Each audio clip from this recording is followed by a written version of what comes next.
Pierre Poilievre. How do you explain the fact that he is doing so well in the polls? You say, oh, well, he doesn't have a plan to fight climate change. Canadians, opinion polls suggest, are pretty supportive of him. How do you make sense of that? Well, I think clearly we need to do a better job of explaining some of the things we've been doing, carbon pricing certainly being one of them. We've seen certainly in the last few months that there's a shift on the issue of carbon pricing in Canada. I think we need to continue explaining why we're doing this to Canadians, why we need to fight climate change, why we're putting in place these measures that we are putting in place. But, you know, it is more complex to explain that than to say you should just not do this. You should not do this, not do that, without offering anything. It's the total absence, as Jean-Yves was saying. It's the absence of vision. It's the absence of plan.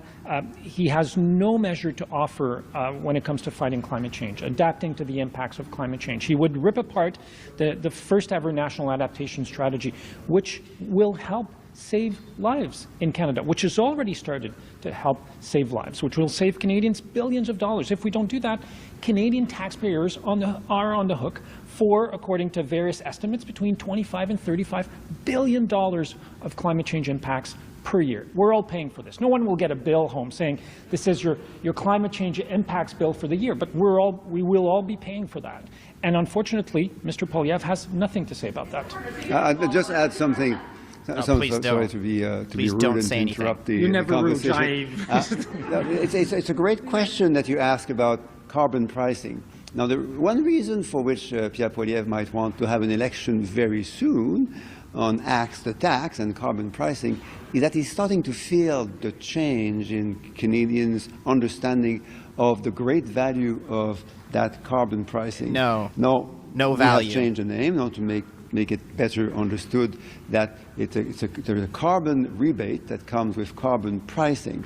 Now, if you look at the numbers, 8 out of 10 know Canadians that are Canadians worse. understand much better now in September 2024 that 8 out of 10 of Canadians receive more in their pockets than they pay through the carbon price.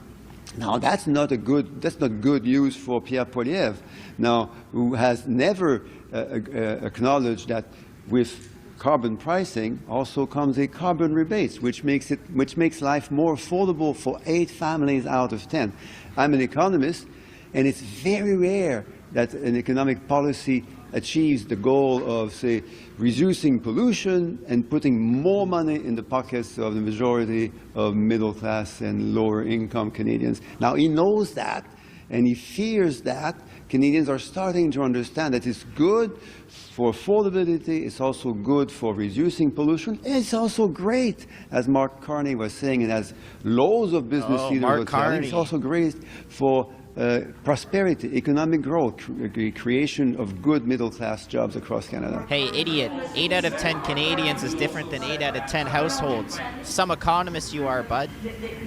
Party has also said that the carbon tax has served its purpose, that any alternative climate policy proposal would have to be as good.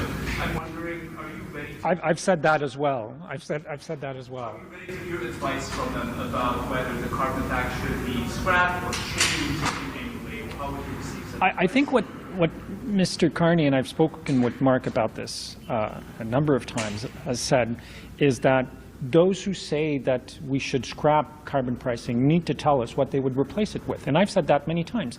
If someone in this country, on this planet, in this solar system, in this universe, can show me a measure that will give us 40% of our 2030 emission reduction targets at no cost to Canadians, I'll take it right away. So it's only 40%? I'm buying it. There is no such measure. It is the most efficient way of reducing emission. It's not the only one, because we're doing a bunch of other Emissions things. are up. Investment, we're doing clean electricity standards, we're working on zero-emission vehicles, investing in a cleaner economy. There's lots of other things we're doing. But if there's a measure out there that will give us 40% of our emission reduction by 2030, I've been looking at this for a quarter of a century, and frankly, I don't know about it. And that would... You say the people are slowly getting the message, especially in September, you're seeing a change where people are kind of saying, okay, well, they're starting to understand carbon pricing, they're starting to understand, and they're kind of shifting away towards a conservative end. BIU political expert Dr. Michael McKenzie has said exactly the opposite. People are really resonating with the conservative brand of it because I live here in Vancouver Island, $2 a liter for gas, increase in groceries, increase in their heat, increase in their homes, increase in rent. That's what's really starting to resonate with people on Vancouver Island, and that's why, according to this expert, they're shifting away from the Liberal brand. Can you explain that? So I haven't seen this opinion by this expert, and I'm no expert on Vancouver Island politics. Obviously, what Pierre Poilievre is trying to do is conflate a number of things together. Of course, we know that inflation has affected purchasing power of many Canadians and is affecting their bottom line. The Bank of Canada was very clear. Carbon pricing is not a contributor to inflation in this country. So I think our job is to continue explaining to Canadians the differences between these things. And we're seeing inflation come back. We're seeing wages starting to catch up to what we've seen in terms of inflation. So I mean, Pierre Poilievre is simply not telling the truth. He's lying to Canadians about this, and as well as a number of other things. We need to keep explaining why these things are important, both in terms of affordability, as Jean-Yves has outlined. How often do you get a policy that allows you to reduce pollution and help Canadians, 8 out of 10 Canadian families with affordability? You don't get that very often. Emissions are up. It's both an environment and a social measure at the same time.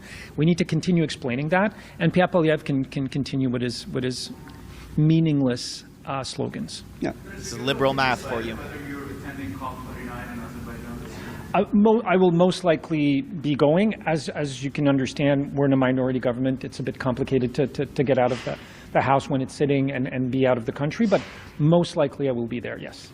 Okay, we're going to have, by the way, to share that audio with you from that expert, just so you know. Thank you. Merci beaucoup. Thank you.